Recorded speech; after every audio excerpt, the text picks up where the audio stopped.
చందమామ కథ ధర్మ సందేహం. ఒకానొక అరణ్యంలో మునీశ్వరుడు ఒక ఆయన తపస్సు చేసుకుంటూ ఉండేవాడు. ఆయన పేరేమిటో ఎవరికీ తెలియదు, కానీ స్వభావాన్ని బట్టి గుణగణాలను బట్టి సహజ సిద్ధంగానే ఆయనకు సత్యకేతుడు అనే పేరు సార్థక నామంగా ఏర్పడిపోయింది లోకంలో. సత్యకేతుడికి అబద్ధం ఆడటం ఎటువంటిదో తెలియనే తెలీదు. పోతే ఏ ప్రాణిని హింస పెట్టడం ఆయనకు సుతరాము ఇష్టం లేదు. అందుకనే కొమ్మ నుండి కోసినట్టయితే చెట్టుకి ఎక్కడ నొప్పి పెడుతుందోనని చెప్పి నేలను రాలిన పండ్లనే తీసుకొని తినేవాడు. లేగల నోట్లో కరక్కాయలు కొట్టినట్టు అవుతానేమోనని అవి పాలు తాగినప్పుడు చిందే నొరగలు మాత్రం ఆరగించి జీవాలు నిలబెట్టుకునేవాడు. అంతటి అహింసాపరుడు సత్యకేతుడు.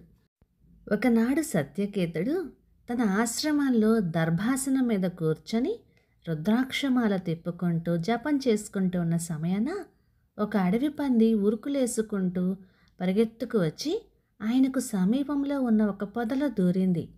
చూడగా దాని ఒళ్ళంతా రక్తమయమై ఉంది. ఇది తప్పక వేటకారి బాణపు దెబ్బ తగిలి ఉండాలే అని నిశ్చయించుకున్నాడు సత్యకేతుడు. పాపం, ఒక్క దెబ్బకే ఈ అడవి పంది నెత్తురు వరదలు కార్చుకుంటూ వచ్చింది. మరి ఒక దెబ్బ ఎక్కడ తగులుతుందోనన్న భయంతో అది రోజుకుంటూ ఇలా వచ్చి తలదాచుకొని ఉండాలి. ఇప్పుడు దీన్ని ఎలా కాపాడటం అని అనుకుంటూ దాని రక్షణ గురించి ఆలోచించసాగాడు మునీశ్వరుడు. ఇంతలో అక్కడికి ఒక వేటగాడు వచ్చాడు. కాటుక రంగు శరీర ఛాయతో, చింత నిప్పుల వంటి కన్నులతో, కోర మీసాలతో చూడ భయం వేస్తూ ఆజాను బాహువుగా ఉన్న ఆ వేటగాడు అతి వినయంగా మునీశ్వరుడికి నమస్కరించి, బాబు, ఈ దారిన అడవి పందేమైనా వచ్చిందా? చూస్తే చెప్పండి అంటూ అడిగాడు. ఆయనేమీ మాట్లాడకపోయేసరికి వేటగాడు మళ్ళీ, బాబయ్య, పొద్దుటే లేచి ఎవరి మొహం చూశానో కానీ ఇవాళ అడివంతా తిరిగినా ఒక్క జంతువు కనపడిందే కాదండి. ప్రాణం విసిగి ఇక పోదామా అనుకునే వేళకి నా అదృష్టం బాగుండి ఈ పంది కనపడిందండి. కానీ ఏం లాభం, బాణం దెబ్బకు పడగా తప్పిపోయి అది తొచ్చేసిందండి. దీన్ని కొట్టి మాంసం పట్టుకు వెళ్ళి అమ్ముకు వస్తేనే నా పెళ్ళాం బిడ్డలకు కూడు దొరుకుతుంది, లేకుంటే లేదు. ఇప్పటికీ 3 రోజులాయే తిండి లేక మేమందరం పస్తులే ఉంటున్నామండి.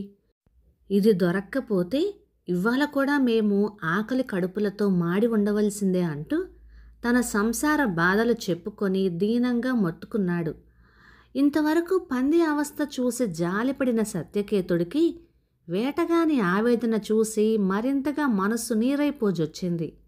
అయితే ఏమిటి చేయడం? వేటగాడు చెప్పిన దాన్ని బట్టి ఆకలి బాధ వల్ల అతను అతని కుటుంబము చచ్చిపోయేటట్టున్నారు. పోనీ ఏమైతే కానీ ఆ పంది జాడ చెబుదామంటే శరణుజొచ్చిన ప్రాణిని జీవం తీసివేయటమే అవుతుంది కదా. ఇప్పుడు ఎలాగా? ఏమి చేద్దామన్నా పాపం చుట్టుకోవటం తప్పేటట్టుగా కనబడట్లేదు. ఒక్క మాటలో చెప్పాలంటే పచ్చి వెలక్కాయ గొంతున పడినట్టయింది మునీశ్వరుడికి. అటు ఆ పందికి కానీ, ఇప్పుడు వచ్చి మొరపెట్టుకున్న వేటకానికి కానీ హింస జరగటం సత్యకేతునికి ఎంతమాత్రమూ మనస్కరించటం లేదు.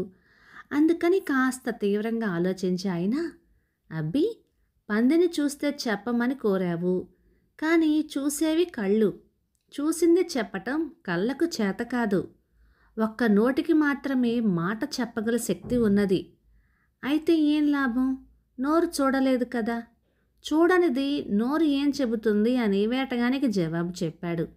ఇంత యుక్తిగా జవాబు చెప్పిన మునీశ్వరుని మరేమీ అడగటానికి వీలు చిక్కింది కాదు వేటగానికి. అబద్ధం చెప్పకుండా పంది ప్రాణాలను కాపాడిన సత్యకేతుని ప్రజ్ఞను మెచ్చుకున్నాడా అన్నట్టుగా అంత ఆకలితో వచ్చిన ఆ వేటగాడు తృప్తి పడినట్టుగా కనబడి చిరునవ్వు నవ్వజొచ్చాడు. ముని చూస్తుండగానే వేటకాని నల్లటి శరీరమంతా బంగారు ఛాయగా మారిపోయింది. అతని చేతిలో ఉన్న విల్లు కాస్త త్రిశూలమై ఊరుకుంది. విరబోసుకొని ఉన్న అతని జుట్టు ముడి ఏర్పడి ఆ ముడిలో గంగాదేవి, చందమామ కనపడ్డారు. ఇంకా సందేహం ఏమిటి? సాక్షాత్తు ఆ పరమేశ్వరుడే ఈ రూపంలో నాకు సందర్శనమిచ్చాడు, ఎంత అదృష్టం అనుకుంటూ సత్యకేతుడు ఆ దివ్య సుందర మూర్తికి సాష్టాంగపడ్డాడు.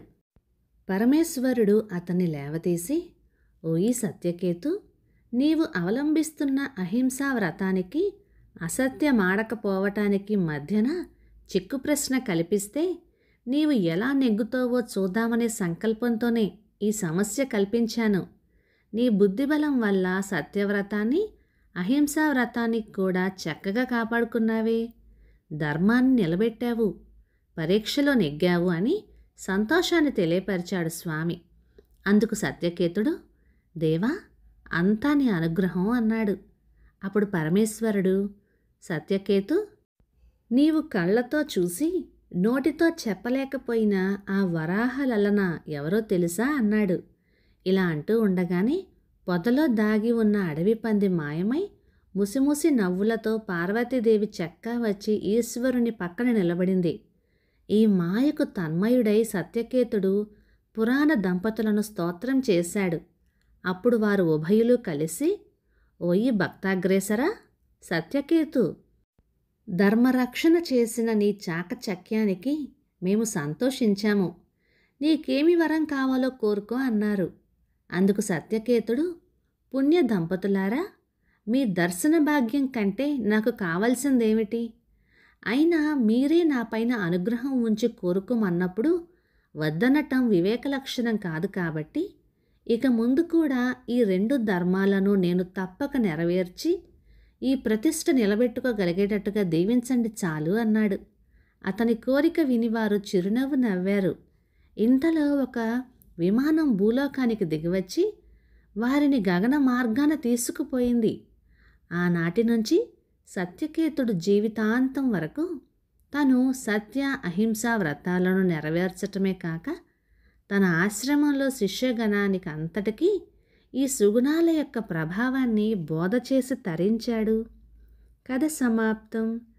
ఇక ఈ కథ 1951 ఫిబ్రవరి నెల చందమామలో వచ్చింది.